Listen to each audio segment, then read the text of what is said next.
Hello friends, welcome to my YouTube back channel. आज की class में हम लोग UP senate model paper physics का सॉल्व करेंगे जो 21 का है मॉडल पेपर।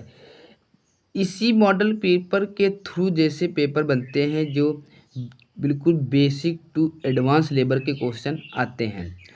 तो आज हम लोग 25 क्वेश्चन सॉल्व करेंगे फिजिक्स के। तो इसमें आप लोगों को पता चल जाएगा कि हम लोगों को कितनी तैयारी है फिजिक्स में। तो हम लोग मॉडल पेपर सॉल्व करते हैं। और यदि आप लोगों ने हमारी पिछली वीडियो केमिस्ट्री बायो हमने करा रखी है, यदि नहीं देखी है आप लोग तो जाकर देख सकते हैं, हमारे डिस्क्रिप्शन में पड़ी हुए हैं वीडियो। तो चलिए हम लोग क्लास स्टार्ट करते हैं। क्वेश्चन फर्स्ट देखते हैं। फर्स्ट क्वेश्चन है, what is the SI unit of force. बल की एसआई मात्रक क्या होता है? न्यूटन, जूल, पास्कल, वाट। तो इसका करेक्ट ऑप्शन होगा हमारा ए, न्यूटन होता है। बल का एसआई मात्रक न्यूटन होता है, जिसका करेक्ट ऑप्शन ए होगा। चलिए नेक्स्ट क्वेश्चन देखते हैं। क्वेश्चन नंबर सेकंड है, which of the following is a scalar quantity. निम्नलिखित में से कौन सा एक अदिश राशि है?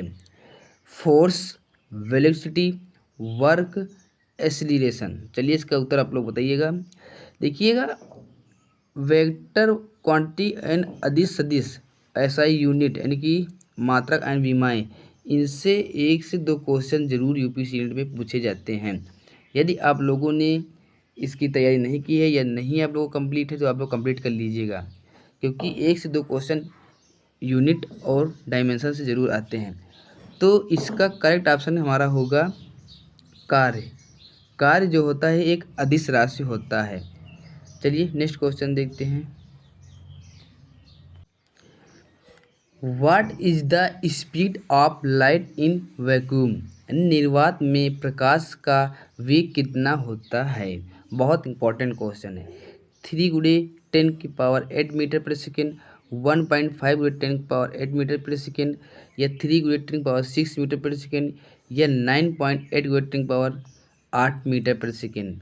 तो इसका करेक्ट ऑप्शन हमारा होगा ए, 3 गुणे 10⁸ मीटर पर सेकेंड होता है, जो हमारे निर्वात अर्थात कि प्रकाश में इसकी चाल होती है। तो इसका ए ऑप्शन करेक्ट होगा। चलिए नेक्स्ट क्वेश्चन देखते हैं।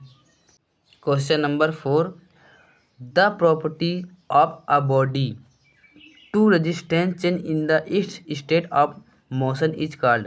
यानी किसी वस्तु की अपने गतिशील अवस्था में परिवर्तन का विरोध करने की प्रवृत्ति क्या कहलाती है? मोमेंटम, इनर्शिया यानी कि जड़त्व, एक्सीलरेशन त्वरण, एनर्जी। तो इसका करेक्ट ऑप्शन क्या होगा? तो इसका करेक्ट ऑप्शन हमारा होगा बी, जड़त्व का नियम कहलाता है कि किसी भी गति व्यवस्था में परिवर्तित का विरोध करने की प्रवृत्ति हमारा जड़त्व का नियम कहलाता है, जिसका ऑप्शन बी करेक्ट होगा। चलिए क्वेश्चन 5 देखते हैं। क्वेश्चन नंबर 5 है, which of the following is a renewable source of energy. यानी कि निम्नलिखित में से कौन नवीकरणीय ऊर्जा होता है? देखिए, नवीकरणीय अनवीकरणीय ये 2 टाइप के होते हैं। तो इसमें पूछा गया है नवीकरणीय ऊर्जा का स्रोत कौन सा है? कोयला, पेट्रोलियम, पवन ऊर्जा, या प्राकृतिक गैस ऐसा कि नेचुरल गैस। तो इसका करेक्ट ऑप्शन हमारा क्या होगा? तो इसमें पूछा गया है नवीकरणीय, तो हमारा सौर ऊर्जा अर्थात कि विंड एनर्जी यानी कि पवन ऊर्जा होता है। तो इसका सी करेक्ट ऑप्शन होगा। ये जो इसको हम पुनः फिर से प्राप्त कर सकते हैं, यानी कि एक बार ऊर्जा बनी है पवन ऊर्जा, उसे फिर बना सकते हैं। ये होता है हमारा नवीकरणीय ऊर्जा अर्थात कि पवन ऊर्जा।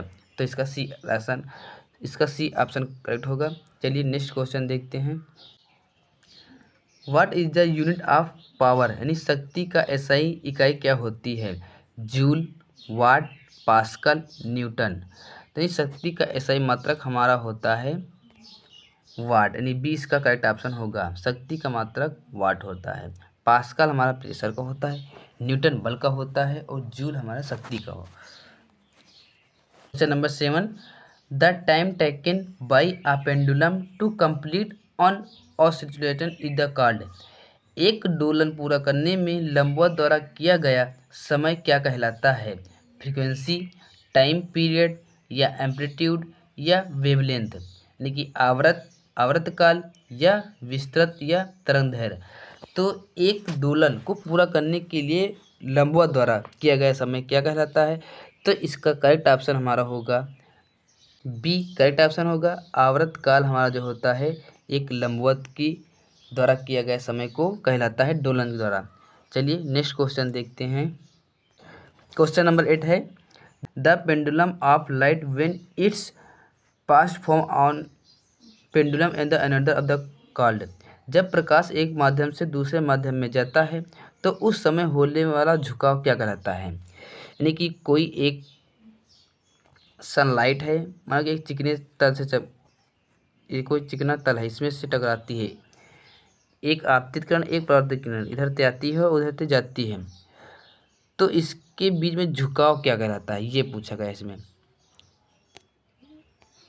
तो इसका करेक्ट ऑप्शन क्या होगा? परावर्तन, अपवर्तन, विवर्तन या विवर्तन।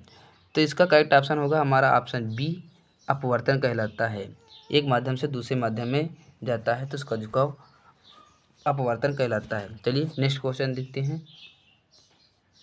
क्वेश्चन नंबर 9 देखते हैं।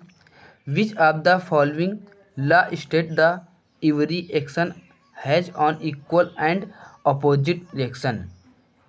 निम्नलिखित में से कौन सा नियम कहलाता है कि प्रत्येक क्रिया के बराबर विपरीत प्रतिक्रिया होती है?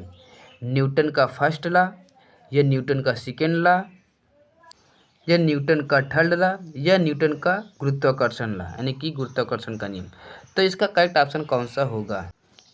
इसका करेक्ट ऑप्शन हमारा होगा ऑप्शन सी, यानी न्यूटन का थर्ड लॉ, अर्थात का न्यूटन का तीसरा नियम कहलाता है। चलिए नेक्स्ट क्वेश्चन देखते हैं। What is the SI unit of electric current. विद्युत धारा का एसआई मात्रक क्या होता है? एम्पियर, वोल्ट, ओम, कूलाम। तो इसका करेक्ट ऑप्शन हमारा होगा एम्पियर, जो होता है विद्युत धारा का एसआई मात्रक होता है। ओम हमारा प्रतिरोध होता है, कूलाम हमारा कैंडेला होता है। चलिए नेक्स्ट देखते हैं क्वेश्चन। नेक्स्ट क्वेश्चन है the ability of a body do to work is called. यानी किसी वस्तु की कार्य करने की क्षमता क्या कहलाती है? Power, energy, force, momentum. यानी किसी भी वस्तु का कार्य करने की क्षमता हमारा इसका बी ऑप्शन सही होगा, जो ऊर्जा कहलाता है। कार्य करने की क्षमता को ऊर्जा कहलाता है, तो इसका ऑप्शन हमारा बी करेक्ट होगा। चलिए नेक्स्ट क्वेश्चन देखते हैं। नेक्स्ट क्वेश्चन है विच mirror is use in vehicle रे विथ मिरर। वाहनों के पीछे देखने वाले दर्पण में कौन सा दर्पण का प्रयोग किया जाता है? प्लान मिरर, कनकेव मिरर या कन्वेक्स मिरर या स्फेरिकल मिरर की बेलनाकार मिरर या समतल मिरर या अवतल दर्पण या उत्तल दर्पण। तो इसका करेक्ट ऑप्शन होगा हमारा ऑप्शन सी, जो उत्तल दर्पण जो होता है ये वाहनों के दर्पण में वाहनों के पीछे को देखने के लिए प्रयोग किया जाता है, तो इसका सी ऑप्शन करेक्ट होगा। चलिए नेक्स्ट क्वेश्चन देखते हैं। The rate of change of velocity is called. वेग के परिवर्तन की दर को क्या कहा जाता है? Acceleration, momentum, force, speed. तो इसका करेक्ट ऑप्शन होगा हमारा ए, एक्सीलरेशन, एक त्वरण कहलाता है। वेग में परिवर्तन की दर को त्वरण कहलाता है, इसका ए ऑप्शन करेक्ट होगा। चलिए नेक्स्ट क्वेश्चन देखते हैं। The unit of frequency is, यानी आवृत्ति की इकाई क्या होती है? हर्ट्ज, जूल, न्यूटन, वाट। तो इसका करेक्ट ऑप्शन होगा हमारा हर्ट्ज। हर्ट्ज जो होता है ये आवृत्ति अर्थात की फ्रीक्वेंसी का एसआई यूनिट होती है, इकाई होती है। चलिए अगला क्वेश्चन देखते हैं। Ships disputes dash are to propagate. ध्वनि तरंगों की संचारित होने के लिए डैश की आवश्यकता होती है। ध्वनि को संचारित करने के लिए किसकी आवश्यकता होती है? वैक्यूम की या मीडियम की या हाई टेम्परेचर या लो प्रेशर, निर्वात माध्यम, उच्च तापमान, निम्न दाब। तो इसका करेक्ट ऑप्शन होगा हमारा मीडियम, यानी कि इसका बी करेक्ट ऑप्शन होगा, माध्यम की आवश्यकता होती है। अगला क्वेश्चन है the acceleration due to gravity of Earth is approximately. पृथ्वी पर गुरुत्वाकर्षण त्वरण लगभग कितना होता है? 9.8 मीटर प्रति सेकंड स्क्वायर, 10.2 मीटर प्रति सेकंड स्क्वायर, 8.5 मीटर प्रति सेकंड स्क्वायर या 12.3 मीटर प्रति सेकंड स्क्वायर। तो इसका करेक्ट ऑप्शन होगा हमारा ऑप्शन ए, 9.8 मीटर प्रति सेकंड स्क्वायर होता है गुरुत्वाकर्षण का जो मान होता है पृथ्वी पर। चलिए नेक्स्ट क्वेश्चन देखते हैं।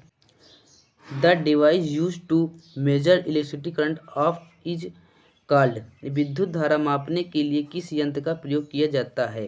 तो इसका करेक्ट ऑप्शन क्या होगा? वोल्ट मीटर का या आम मीटर का या ओहम मीटर का या गैल्वेनोमीटर का? तो इसका करेक्ट ऑप्शन क्या होगा? हमारा इसका बी ऑप्शन करेक्ट होगा, यानी कि आम मीटर का प्रयोग किया जाता है विद्युत धारा को मापने के लिए। चलिए नेक्स्ट क्वेश्चन देखते हैं। नेक्स्ट है, which of the following is non conduct force. निम्नलिखित में से कौन सा बल बिना संपर्क के कार्य करता है? फ्रीक्वेंसी, डेंसिटी तनाव, ग्रेविटेशनल फोर्स की गुरुत्वाकर्षण बल या नॉर्मल फोर्स सामान्य बल? तो इसका करेक्ट ऑप्शन क्या होगा? तो इसका हमारा सी ऑप्शन करेक्ट होगा। ग्रेविटेशनल फोर्स यानी गुरुत्वाकर्षण बल जो होता है ये बिना संपर्क के कार्य करता है, तो इसका सी ऑप्शन राइट होगा। ओके फ्रेंड्स, बाकी हम लोग नेक्स्ट वीडियो मिलते हैं। इसमें हम लोगों ने कुल 18 क्वेश्चन हमने कंप्लीट किया है। तो आप लोग हमें कमेंट करके बताइएगा कुल कितने ऑप्शन आपके लोगों के सही थे। बाकी ऐसे ही वीडियो हम लाते रहेंगे। नेक्स्ट वीडियो में केमिस्ट्री का लेकर आएंगे मॉडल पेपर। तो आप लोग कमेंट करके जो बताइएगा कि इसमें आप लोग कितने सही क्वेश्चन में कितने गलत हुए हैं। बाकी यदि आप चैनल पर नए हैं तो चैनल को सब्सक्राइब जरूर कर लीजिएगा, जिससे कि हम जो भी वीडियो अपलोड करें उसका नोटिफिकेशन आप लोगों के पास ज़रूर पहुँचे। और वीडियो को लाइक ज़रूर करिएगा। Okay friends, like plus share भी करिएगा अपने दोस्तों के पास। चलिए नेक्स्ट वीडियो में मिलते हैं।